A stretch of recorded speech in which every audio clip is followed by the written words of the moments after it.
지금 대통령께서 입장하고 계십니다. 먼저 국민의례를 하겠습니다. 모두 국기를 향해 주시기 바랍니다. 국기에 대하여 경례.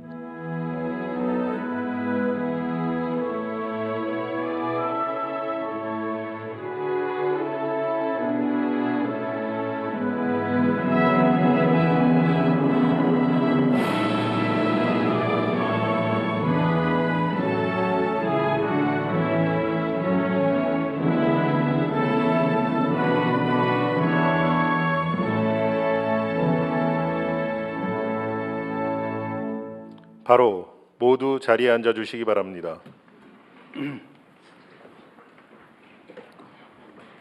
제2회 국무회의입니다.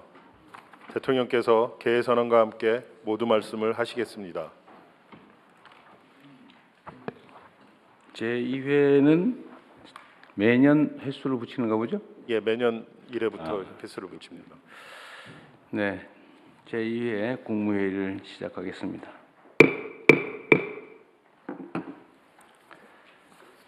네, 다들 고생 많으시죠?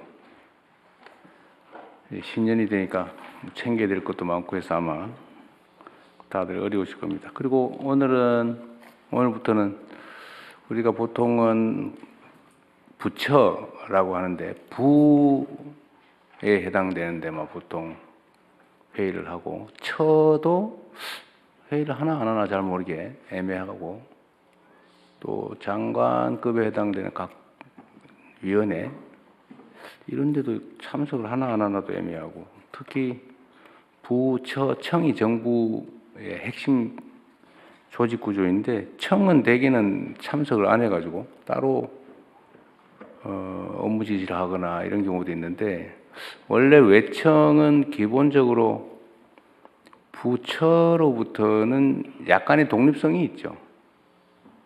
그러니까 이게 관계가 좀 애매한데 어쨌든 국정에 관한 논의는 헌법에 의한 또 법률에 의한 정부의 핵심 구조라고 할 수 있는 부처청이 다 함께하는 걸로 그렇게 하겠습니다. 국정이 어떻게 흘러가는지를 서로 다 이해하고 공감을 해야 또 각 부처청의 업무의 방향성이 좀 정리될 수 있어서 함께하자고 했습니다.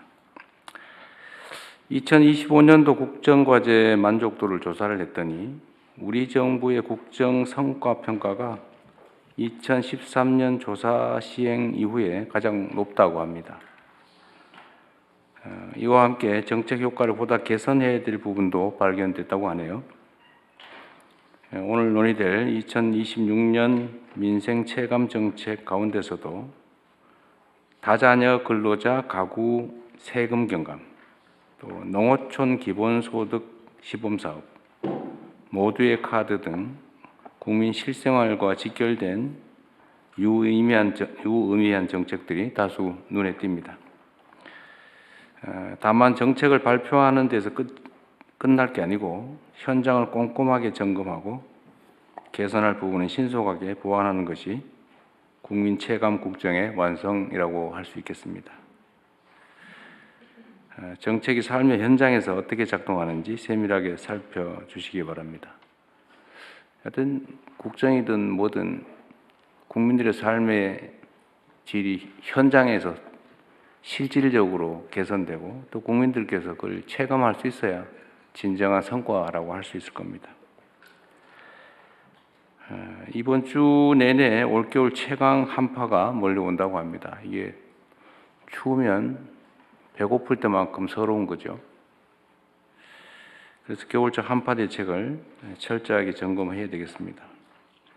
혹시 수도관, 계량기, 동파 또는 비닐하우스 또는 혹시 취약계층들 추위 때문에 고통받지 않는지 잘 챙기고, 특히 이 업무는 대개는 지방 정부 소관 업무들인데 그 각 부처에서는 그 지방 정부들이 이걸 잘 챙기고 있는지도 한번 잘 점검해 주시기 바랍니다.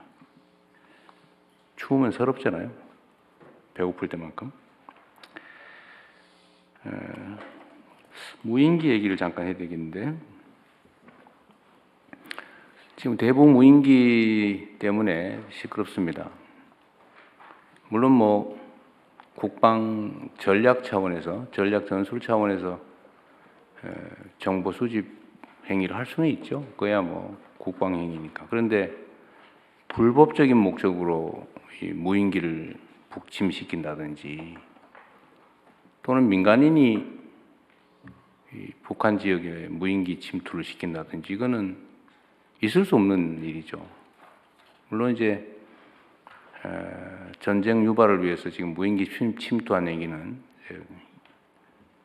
뭐 이적죄인가 외환해죄로 지금 기소돼 재판 중이기도 합니다만, 민간인들이 북측에 무인기를 보내가지고 무슨 정보 수집 활동을 한다고 하는 것은 어떻게 이런 민간인들이 이런 상상을 할 수 있는지 의심스럽습니다. 물론 수사를 계속 해봐야 되겠지만 거기에 뭐 국가기관이 연관되어 있다는 설도 있어요. 아직은 확정된 건 아닌데, 하여튼 지금까지 드러난 것은 민간인들이 멋대로 북한에 무인기를 침투시켰다는 겁니다.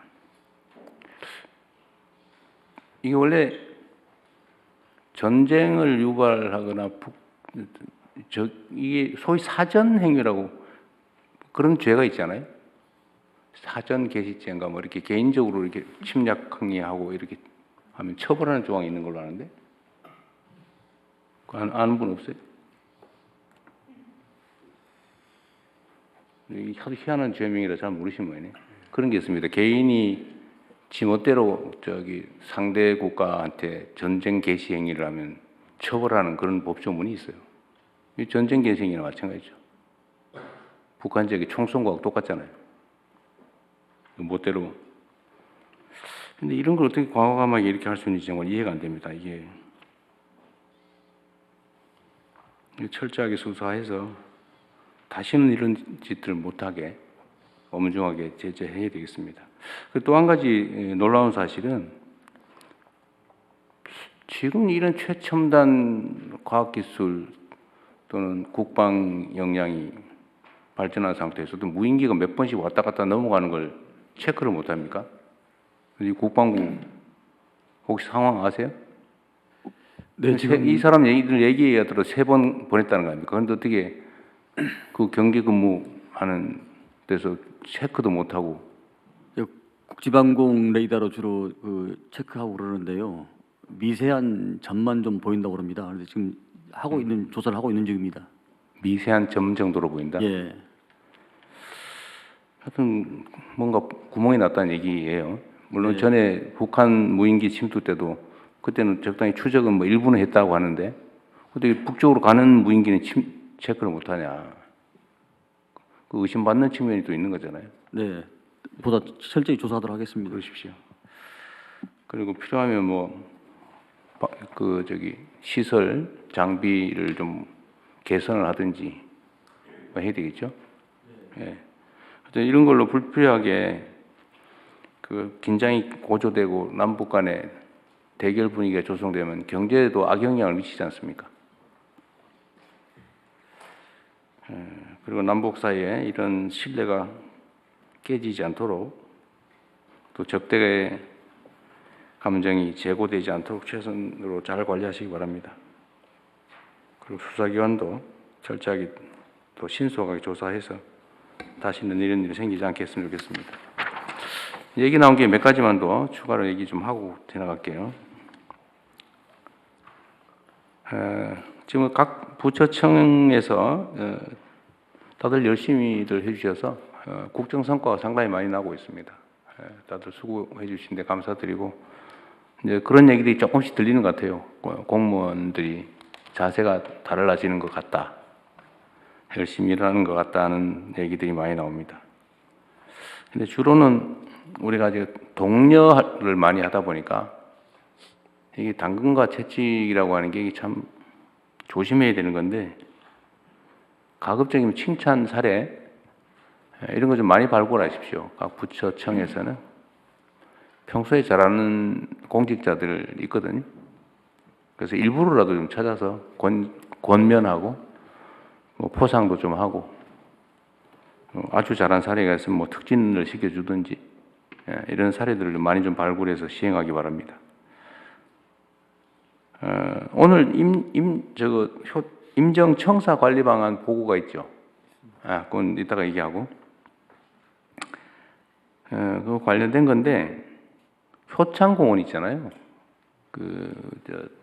김구 선생부터 많이 모셔 있는데 그 효창공원하고 효창운동장 그게 원래 옛날에 다 공원이었잖아요, 그죠? 네, 맞습니다. 근데 효창공원을 지금 얼마나 쓰는지 잘 모르겠는데 그 포함해서 좀 국립공원화하는 방안을 네, 좀 강구를 한번 해보시죠. 네, 알겠습니다. 거기 제가 가끔씩 가보는데 너무 음침해요. 좀 깨끗하게 많은 국민들이 쉽게 접근할 수 있게 즐거운 마음으로 방문할 수 있게 국립공원화하는 방법을 좀 연구해 주시기 바랍니다.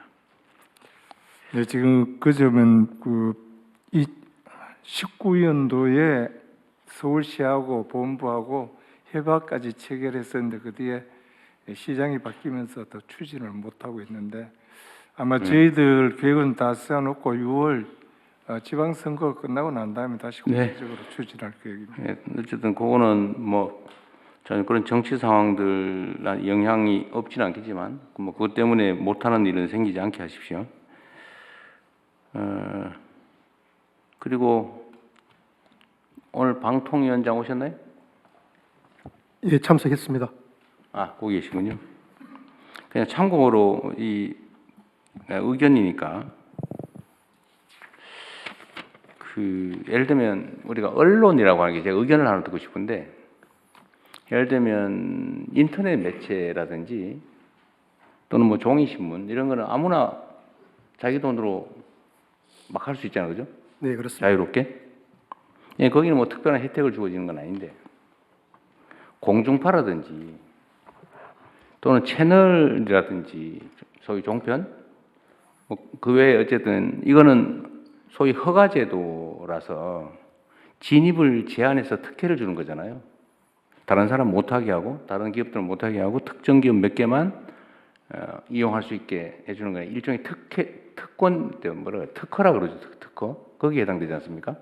네, 특별한 혜택을 주는 거죠. 다른 사람 못하게. 예, 그래서 그 방송의 자유의 경우는 그래서. 신문의 자유와 구별해서 그렇습니다. 제도화된 기본권으로 이해하고 있습니다. 네네. 뭐 어쨌든 뭐 그런 게 있을 것 같아요. 그래서 여기는 그래도 최소한의 공정성이라든지 공익성이라든지 이런 의무가 있는 거죠. 예, 방송법 등의 그 공적 책임의 의무가 있습니다. 네. 그런데 제가 이거 어디라고 얘기는 안 하겠는데 예를 들면 이런 게 있습니다. 보통 이제 우리가 수사를 해서 기소를 해서 재판을 하잖아요. 근데 최종 판단 권한은 법원이 갖는 거고 그래서 수사를 했는데 예를 들면 기소를 해서 재판을 했더니 이거 무리한 잘못된 기소다. 그래서 무죄가 난다든지 공소기각을 한다든지 이러면 보통은 법원의 판결을 존중하고 야, 이 기소가 무리했다든지 또 수사가 과했다든지 보통 이렇게 판단하잖아요. 그런데 특정한 사안의 경우는 무조건 검찰 편을 들어요.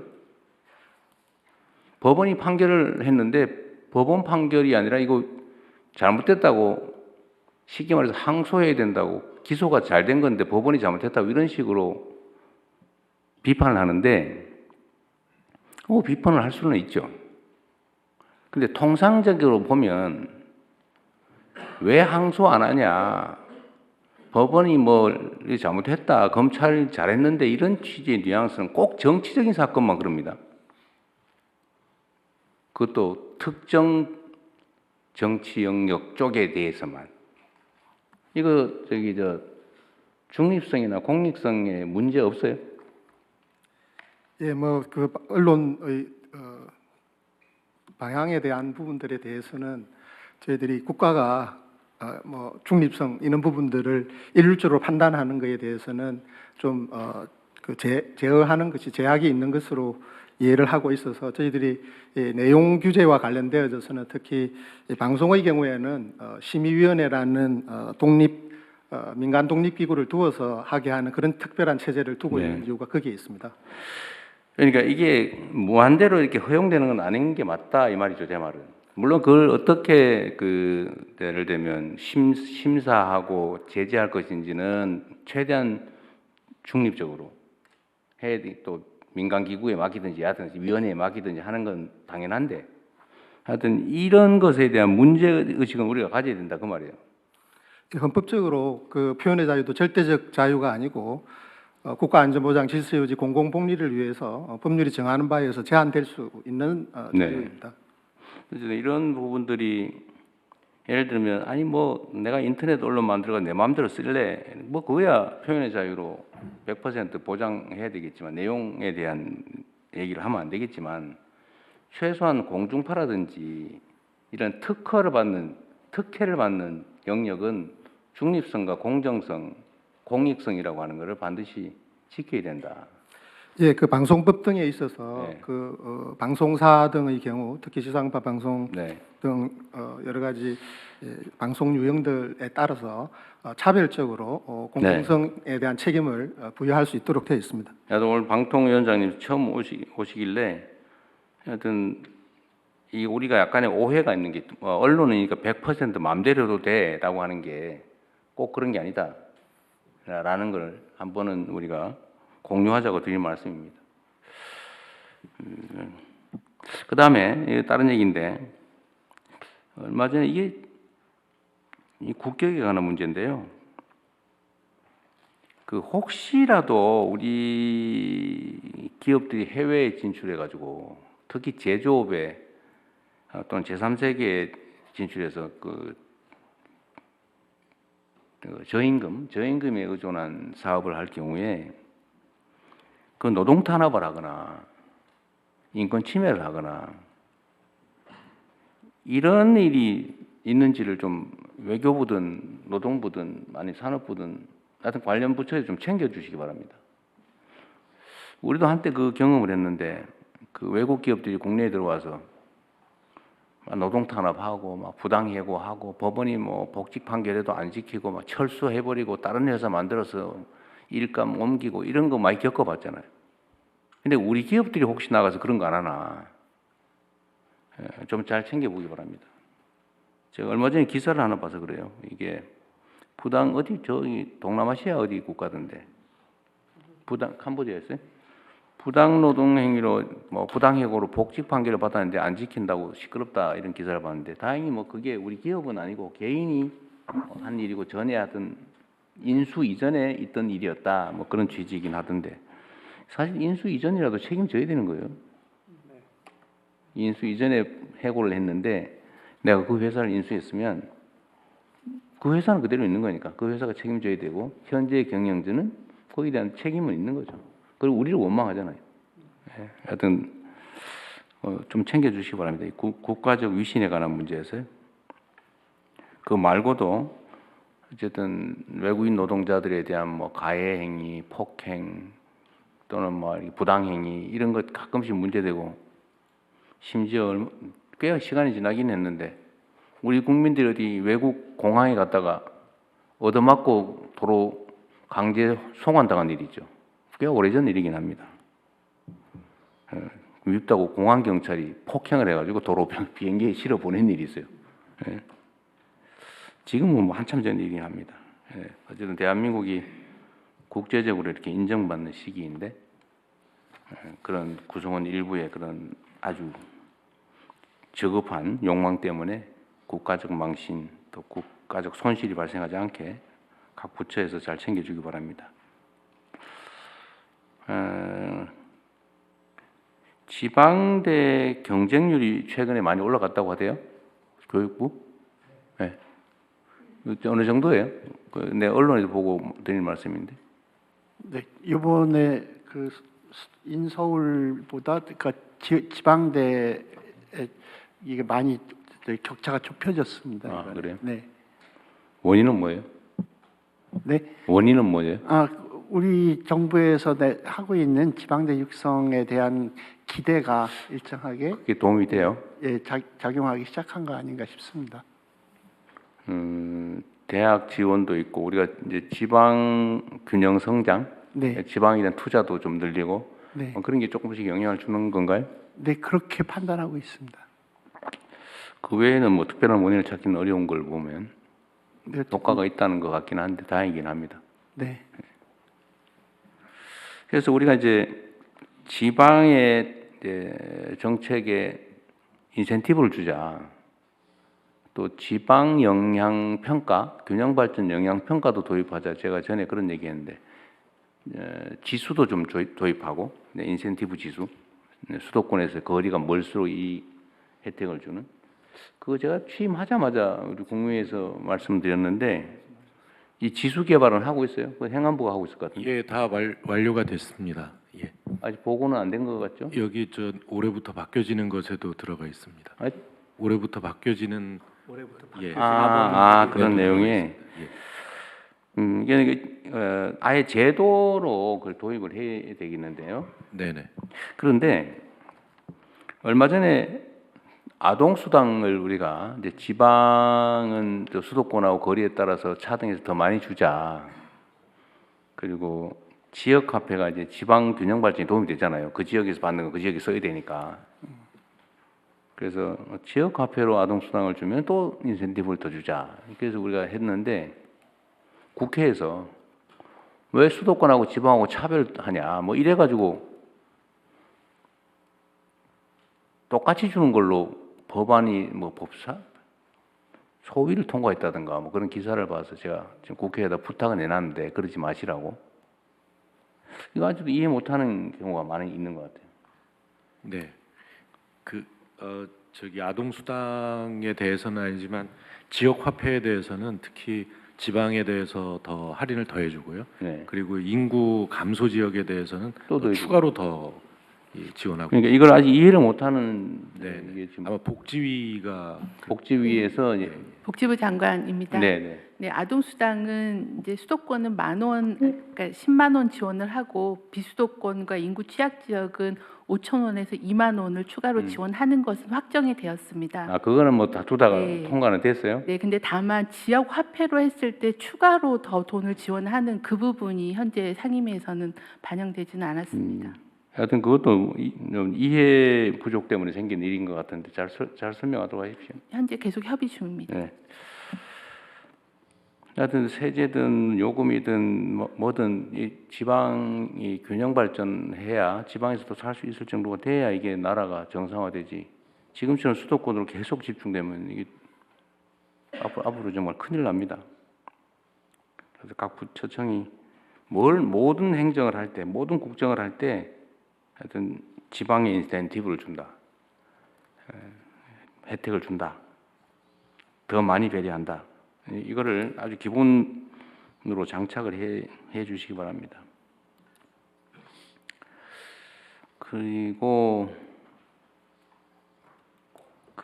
지금 농어촌 기본소득 이것도 사실은 이제 지방 균형 발전 정책인데 지금 인구들이 상당히 많이 늘어났다고 해요. 해당되는 데는. 근데 분석을 좀 해서 보고를 좀 해주면 좋겠어요. 예, 그렇게 하겠습니다. 근데 일부의 옆 동네에서 다 이사 오지 않았냐? 예? 제로섬 게임이다 말이 주장을 하는데 예, 뭐 그것도 있겠죠. 예, 그런 그것도 경우도 있겠지만 있습니다. 도심에서 이동하는 사람도 상당히 있습니다. 많다고 하거든요. 예, 근데 실제 실태가 어떤지를 좀 예, 그렇게 연구를 하겠습니다. 해보시고요. 네, 또 한 가지는 이걸 이제 2년만 한다고 하니까 미래 비전이 없잖아요. 아, 네, 이제 하면 제도라고 하는 건 하면 계속 해야지. 네. 2년만 하면 2년 후에 어떻게 하냐? 시범 사업이라는 점을 강조하고 있고요. 그러니까요. 시범 사업 성과를 바탕으로 해서 본 사업화한다라고. 문제가 하는 없으면 거. 계속 하는 거죠. 그렇습니다. 그리고 이제 이거는 조례를 만들든 예, 제도화해서 예, 계속 해야 미래 설계를 하지 않겠어요? 저희 법률 제정까지도 검토하고 법률 제정이 있습니다. 됩니다. 예, 잘하셨네요. 농림부가 잘하는 것 같아 보니까. 잘합니다. 열심히 해서 감사합니다. 그 다음에 6개월 후쯤에 물론 뭐 반드시 6개월 후는 아닌데 우리가 업무 보고를 다시 받기로 했잖아요. 그거 관련해서 각 부처청이 다 좀 들어오면 좋겠는데 이 산하기관, 유관기관도 마찬가지인데 하여튼 그때는 이번처럼 그냥 스크린하는 정도가 아니고 제대로 하고 있나 체크해가지고 문체할 겁니다. 예를 들면 기존에 있는 문제를 그대로 계속 방치한다든지 지적된 문제들을 시정하지 않고 그냥 유지한다든지 개선할 수 있는데도 개선하지 않고 있다든지 좋은 제안이 있는데도 뭐 그냥 묵살한다든지 이런 부분들 집중적으로 잘 챙겨보도록 하겠습니다. 물론 이제 각 부처청도 산하기관들 그 산하 공공기관들에 대해서 업무 보고 받으실 거 아닙니까 그때? 이번에는 좀 순서를 바꿔서 각 부처청이 먼저 받고 그 다음에 제가 업무 보고를 함께 받는 걸로 그렇게 하겠습니다. 그러니까 미리 우리 각 장관님들이나 처장님들, 청장님들도 그런 방향성을 가지고 평소에 좀 관리를 하도록 하십시오. 그동안의 지적사항이나 시정을 어떻게 했는지도 좀 정리하고 또 어떤 성과를 냈는지 또 현재 계류된 주요 현안이 뭔지 이렇게 좀 일목요연하게 이제 뻔한 거는 좀 빼고 좀 그렇게 보고 받으시고 또 보고하도록 준비해 주시기 바랍니다. 그리고 제가 보고받지 못한 나머지 공공기관들도 한번 보고하자고 했는데 지금 소식이 없으니까 그것도 챙겨 주시기 바랍니다. 뭐 하루 이틀 정도면 될 것 같은데. 그리고 공공기관 개혁 방안 있잖아요. 이거 누가 할 거라 그랬죠? 예, 기재부가 총괄하고 각 부처별로 그래요? 관리하고 이렇게 하도록 하겠습니다. 재경부가 총괄하고. 네. 이 공공기관 개혁 더하기 지방 이전 동시에 공공기관들은 제가 장관님들 업무 보고 받는 걸 봤는데 몇 군데 그 아주 잘 들어가고 계신 것 같고요. 그런데 보니까 제가 지적을 한 후에도 여전히 그러고 있는 데가 있대요. 그죠? 어디라고 말은 안 하겠습니다만. 그거 좀 엄히 훈계해야 됩니다. 그 분명히 대통령이 지적을 했는데 장관이 다시 보고받을 때 똑같은 태도를 보이고 있는데 이런 데는 할 수 있는 제재를 좀 하도록 하십시오. 공공기관들이 지금 정부보다 예산 지출이 더 많다는 거 아닙니까? 집행 예산이. 근데 그렇게 하면 안 되죠. 거기가 좀 빠릿빠릿하게 정신 차리고 잘 해야죠. 하여튼 공공기관 문제는 좀 관심을 갖고 계속 보겠습니다. 그다음에 국정을 하는데 하여튼 국정의 주체는 국민이니까 국민들 의견을 최대한 많이 듣도록 노력하시기 바랍니다.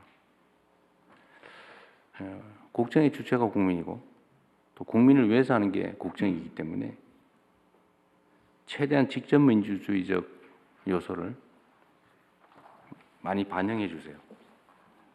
의견도 좀 많이 들으시고 면담도 많이 하고 하여튼 접촉을 많이 해야 됩니다. 제가 정말 국무회의 우리 토론방에 댓글도 좀 읽어보라고 그랬잖아요. 그죠? 네, 그런 것도 읽어보세요. 그거 보면 좋은 아이디어 많습니다. 그 다음에